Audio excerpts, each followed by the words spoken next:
একটা থানার এমপি হয়ে যায়, আল্লাহ পাক রব্বুল আলামিন বলেন, কুলিল্লাহুম্মা মালিকাল মুলক তু'তিল মুলকা মান তাশা ওয়া তু'ইজ্জু মান তাশাউ ওয়া তুযিল্লু মান তাশাউ বিয়াদিকাল খায়র ইন্নাকা আলা কুল্লি শাইইন কাদির।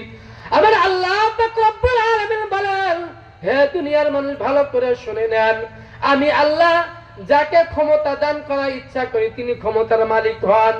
আমি আল্লাহ যাকে বাদশাহী দান করি তিনি বাদশাহীর মালিক হন। আমি আল্লাহ যাকে সম্মান দেই তিনি সম্মানের মালিক হন। আমি আল্লাহ তাআলা যাকে বেইজ্জতি করি তিনি বেইজ্জতির মালিক হন।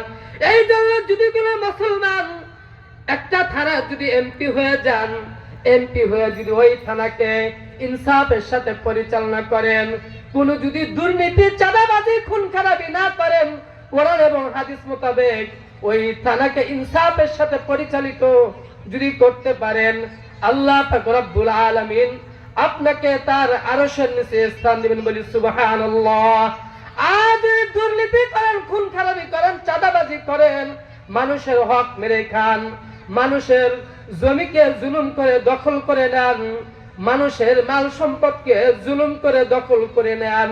আল্লাহ পাক দুনিয়াতে আমি যদি কারো সম্পত্তি জুলুম করে, কারো জমি যদি জুলুম করে দখল করে নেই, ওই বান্দার কাছ থেকে আমি যদি বান্দার হককে পরিশোধ যদি না করি, বান্দার টাকাকে যদি পরিশোধ না করি, ওই জমি যদি দখল করে কে আমি যদি মারা যাই, আল্লাহ পাক রব্বুল আলামিন ওই বান্দা যতক্ষণ পর্যন্ত আমাকে ক্ষমা না করবেন ততক্ষণ পর্যন্ত আল্লাহ পাক আমাকে ক্ষমা করবেন না। আর ওই বান্দা আমি মারা যাওয়ার পরে আমার তো ক্ষমা পাওয়ার সুযোগ হবে না, ক্ষমা চাওয়ার সুযোগ হবে না। আমার সন্তানদেরকে যদি বলে যাই যে আমি তো অমুক লোকের জমি দখল করে নিয়েছিলাম, তোমরা এই জমিটার মূল্য পরিশোধ করে দিও বা জমিটা তাদেরকে দিয়ে দিও, হস্তান্তর করে দিও, তখন যদি আমার উত্তরসূরিরা এই জমির মালিক যিনি তাকে যদি দিয়ে দেয় বা এই জমির টাকা যদি মূল্য পরিশোধ করে দেয়, আর এই লোক যখন আমাকে ক্ষমা করে দিবে, তখন আল্লাহ চাহে তো আমি জান্নাতি হতে পারবো, ঠিক কিনা? আর আমি যদি আমার উত্তরসূরিদেরকে বলে না যাই, আমি যদি কারো জমি যদি বোক দখল করে মৃত্যুবরণ করি, আমার উত্তরসূরিদেরকে যদি বলে না যাই, আমাকে বিনা হিসাবে জাহান্নামে যাওয়া লাগবে, ঠিক কিনা? এই জন্য আল্লাহ পাক রব্বুল আলামিন সামনে নির্বাচন আসতেছে, বলা যায় না কাকে আল্লাহ তাআলা এমপি হিসাবে কবুল করে। ও ভাই, যখন তুমি এমপি হয়ে যাবা তখন তুমি তোমার দিলের ভিতরে আল্লাহ পাকের ভয় রাখবা, যেই বান্দার দিলের ভিতরে আল্লাহ পাক রব্বুল আলামিনের ভয় থাকবে, ভয় নিয়ে কাজ করবে, ওই বান্দা কোনোদিন দুর্নীতি করতে পারবে না, ঠিক কিনা? এই জন্য আমি যখন এমপি হব আল্লাহ পাক রব্বুল আলামিনের ভয়কে দিলের ভিতরে রেখে কাজ করে যাব, ইনসাফের সাথে কাজ করে যাব। ইনসাফের সাথে যদি কাজ করে যাই, দুনিয়ার মানুষ আমাকে সম্মান করবে। আল্লাহ পাক রব্বুল আলামিন সম্মান দান করেছেন, দুনিয়া তো আল্লাহ সম্মান দান করেছেন, হাসরের ময়দানে আল্লাহ তাআলা সম্মান দান করবেন। সম্মান দান করে আমাকে আল্লাহ পাক রব্বুল আলামিন তার আরশের নিচে স্থান দেবেন।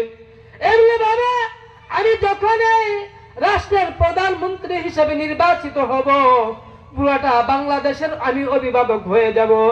আমি অভিভাবক হয়ে যদি ইনসাফের সাথে এই দেশকে পরিচালনা করি, দুনিয়ার মানুষ আমার আলোচনা করুক আর সমালোচনা করুক, আমার আল্লাহ পাক দেখতেছেন, আল্লাহ পাক দেখতেছেন।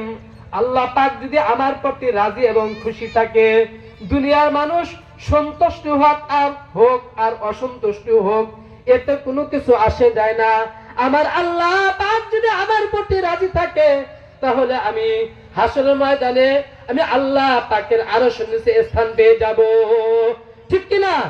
এই জন্য সামনে নির্বাচন আসতেছে, আমরা যারা এমপি পদপ্রার্থী হয়েছি, যারা এরকম ভাবে কাউন্সিলর পদপ্রার্থী হয়ে নির্বাচন করব, নির্বাচন করে নির্বাচনে জিত হয়ে নির্বাচনে জয় হয়ে যখন ইনসাফের সাথে এই দেশকে পরিচালনা করবে আল্লাহর ভয়কে রেখে, আল্লাহ পাক আমাদের সকল প্রতিনিধিকে তার আরশের নিচে স্থান দিবেন, বলি সুবহানাল্লাহ। 2 নম্বরে সরকারে দু আলম নবী মুহাম্মদুর রাসূলুল্লাহ সাল্লাল্লাহু আলাইহি ওয়াসাল্লাম বলেন, ওয়া রাজুলুন নাশাআ ফি ইবাদাতি রাব্বিহ।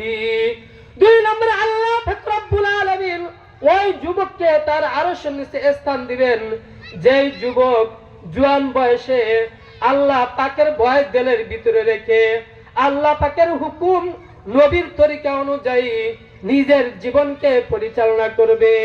জওয়ান বয়সে আল্লাহ পাক রব্বুল আলামিনের ইবাদত বেশি গ্রহণযোগ্য। আমরা জওয়ান বয়সে বেশি একটা ইবাদত বندگی করি না, করতে চাই না, মনে করি এখন ইবাদত করার সময় না, যখন আমি বুড়ো হয়ে যাব তখন ইবাদত করব। বুড়ো বয়সে ইবাদত বندگی আল্লাহর কাছে কাজে লাগবে না। কারণ মানুষ যখন বুড়ো হয়ে যায় তখন তার মাথার ব্রেন কমে যায়, তখন তার ওযু কখন করে মনে থাকে না, কখন কি করে মনে থাকে না। এই জন্য নবীজি বলেছেন, যে যুবক জওয়ান বয়সে আল্লাহ পাক রব্বুল আলামিনের ইবাদত করে যাবে, আল্লাহ পাক রব্বুল আলামিনের ইবাদত করতে করতে মরে যাবে, ওই যুবক তার আরশের নিচে স্থান পেয়ে যাবে, বলি সুবহানাল্লাহ। আমি এখন বলতে পারি আমি এই যুবক বয়সে 24 ঘন্টা আল্লাহ পাক রব্বুল আলামিনের কিভাবে ইবাদত করব। সরকারে দু আলম নবীজি বলেন, বান্দা যখন নামাজকে কায়েম রাখবে, বান্দা যখন নামাজকে কায়েম রাখবে আর সমস্ত জরুরি কাজগুলাকে এরকম ভাবে কি করবে, সমস্ত জরুরি কাজগুলাকে আল্লাহ তাআলার ইবাদতের মধ্যে গণ্য করে নিবে, এই বান্দার তখন 24 ঘন্টা ইবাদতে গণ্য হয়ে যাবে।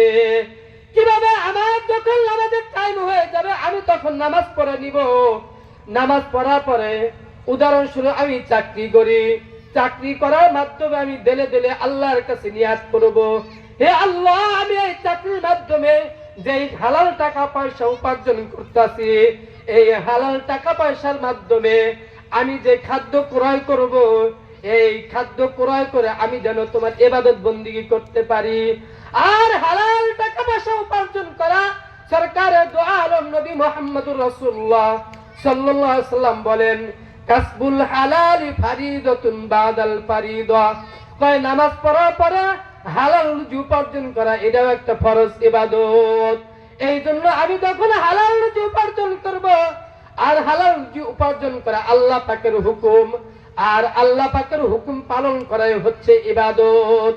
এই জন্য আমি যখন হালাল রুজি উপার্জন করে আমি যখন মনে মনে নিয়ত করব, এই টাকা পয়সার মাধ্যমে আমি আমার পিতামাতার খেদমত করব, আমি আমার পরিবারের খেদমত করব, আর এই টাকা পয়সার মাধ্যমে হালাল খাদ্য কিনে আমার শরীরে শক্তি সঞ্চার হবে, আর এই শক্তির মাধ্যমে আমি বেশি বেশি করে ইবাদত করে যাব।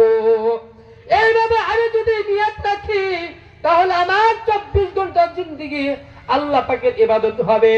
আমার যখন আসরের নামাজের টাইম হবে আসরের নামাজ পড়ে নিব, পড়ার পরে আমি যখন রাস্তা দিয়ে চলবো ডান দিক দিয়ে চলবো, আমি যখন বাথরুমে যাব বাম পা দিয়ে প্রবেশ করব, প্রবেশ করার পরে দোয়া পড়ে নিব, যখন বের হব ডান পা দিয়ে বের হব, বের হওয়ার পরে দোয়া পড়ে নিব। এমনি ভাবে যখন ঘরে ঢুকবো সালাম দিয়ে ঢুকবো, আসসালামু আলাইকুম ওয়া রাহমাতুল্লাহি ওয়া বারাকাতুহু। হাদিসের মধ্যে সরকারে দু আলম নবী মুহাম্মদুর রাসূলুল্লাহ সাল্লাল্লাহু আলাইহি সাল্লাম বলেন, আফশুস সালামা বাইনাকুম, তোমরা সালামের বেশি বেশি প্রচার করো। সালামের মাধ্যমে মুমিন মুসলমানের মধ্যে মহব্বত সৃষ্টি হয়। এই জন্য নবীজির একটা সুন্নাত হচ্ছে বেশি বেশি করে সালাম দেওয়া। যেই বান্দা ঘুম থেকে ওঠার পরে দৈনিক মানুষকে 20 জন মানুষকে সালাম দিবে, ওই বান্দা মরার পরে জান্নাতি হয়ে যাবে, বলি সুবহানাল্লাহ। এই জন্য আমরা সকলে বেশি বেশি করে সালাম দিব। সালামের মাধ্যমে একে অপরের প্রতি রহমত সৃষ্টি হবে, সালামের মাধ্যমে একে অপরের সাথে মহব্বত সৃষ্টি হবে। এই জন্য আমি যদি আল্লাহ পাক রব্বুল আলামিনের আরশের নিচে স্থান পেতে চাই, জওয়ান বয়সে আমার বেশি বেশি করে ইবাদত করা লাগবে। আল্লাহ পাক রব্বুল আলামিন যেগুলো আমাকে পালন করতে বলেছেন এগুলো আমি পালন করব। নবীজি আমাকে যেগুলো পালন করতে বলেছেন এগুলো পালন করব, আর যেগুলা থেকে নিষেধ করেছেন এগুলা থেকে বিরত থাকব। আল্লাহ পাক রব্বুল আলামিন বলেন, ওয়া মা আতাকুমুর রাসূলু ফাখুযু ওয়া মা নাহাকুম আনহু ফান্তাহু ওয়া মা আতাকুমুর রাসূলু ফাখুযু। তোমাদের রাসূল যেগুলার ব্যাপারে যে সমস্ত বিধিবিধান তোমাদেরকে পালন করতে বলেছেন এগুলাকে তোমরা গ্রহণ করো, আর যে সমস্ত বিধিবিধান থেকে তোমাদেরকে নিষেধ করেছেন তার থেকে তোমরা বিরত থাকো। 3 নম্বরে সরকারে দো আলম নবী মুহাম্মদুর রাসূলুল্লাহ সাল্লাল্লাহু আলাইহি ওয়াসাল্লাম বলেন, রাজুলুন কলবুহু মুআল্লাকুন ফিল মাসাজিদ। ওই ব্যক্তি আল্লাহ পাক রব্বুল আলামিনের আরশ নিচে স্থান পাবে যেই ব্যক্তির দিলটা মসজিদের সাথে লটকানো থাকবে। কই যেই ব্যক্তির দিল মসজিদের সাথে লটকানো থাকবে। কয় সব সময় আমি যখন আসর নামাজ পড়লাম, পরে যখন মসজিদ থেকে বের হলাম, আবার আমার মাগরিবের নামাজ আমি যেন মসজিদে যা পড়তে পারি, এই পেরেশানিটা আমার দিলের ভিতরে থাকবে, এই মহাব্বতটা আমার দিলের ভিতরে রাখতে হবে। এইভাবে আমার দিলটা মসজিদের সাথে লটকানোর কথা। এইভাবে যখন মাগরিব পড়ব আবার আমি যেন এশার নামাজ মসজিদে যাতে পড়তে পারি, যদি কোনো মারাত্মক কোনো অসুবিধা না থাকে আমি যেন এশার নামাজ মসজিদে যা যেন পড়তে পারি। এইভাবে আমার দিলটাকে যদি মসজিদের সাথে ফিরে রাখি, হে আল্লাহ আমাকে তুমি যেন 5 ওয়াক্ত নামাজ মসজিদে গিয়ে যেন জামাতের সাথে পড়ার তৌফিক দাও। এই কথাটা যদি দিলের ভিতরে রাখি আল্লাহ পাক রব্বুল আলামিন তার আরশের নিচে স্থান দিবেন, বলি সুবহানাল্লাহ। এই জন্য আমি আমার যখন যেখানে থাকি 5 ওয়াক্ত নামাজ মসজিদে গিয়ে পড়ার চেষ্টা করব, যদি না পারি বাড়িতে পড়ে নিব। যদি সফরে যাই, সফরে যেখানে নামাজের সময় হয় সেখানে আমি নামাজটা পড়ে নিব। এইভাবে আমি যদি আমার দিলকে মসজিদের সাথে লটকে রাখি। আর নবীজি বলেন, যেই বান্দা এশার এবং ফজর নামাজ মসজিদে গিয়ে জামাতের সাথে পড়বে, পড়ার পরে সারা রাত ঘুমিয়ে থাকবে, ওই বান্দাকে এবং ওই বান্দিকে আল্লাহ পাক রব্বুল আলামিন সারা রাত ঘুমিয়ে থাকার পরেও সারা রাতের ইবাদতের আমলনামার সওয়াব দান করবেন, বলি সুবহানাল্লাহ। এই জন্য আমার দিলটা যেন মসজিদের সাথে লটকানো থাকে। আমরা যুবক ভাইরা যারা আলোচনা শুনতেছি, যুবক ভাই সহ সকল ভাই আমার আল্লাহ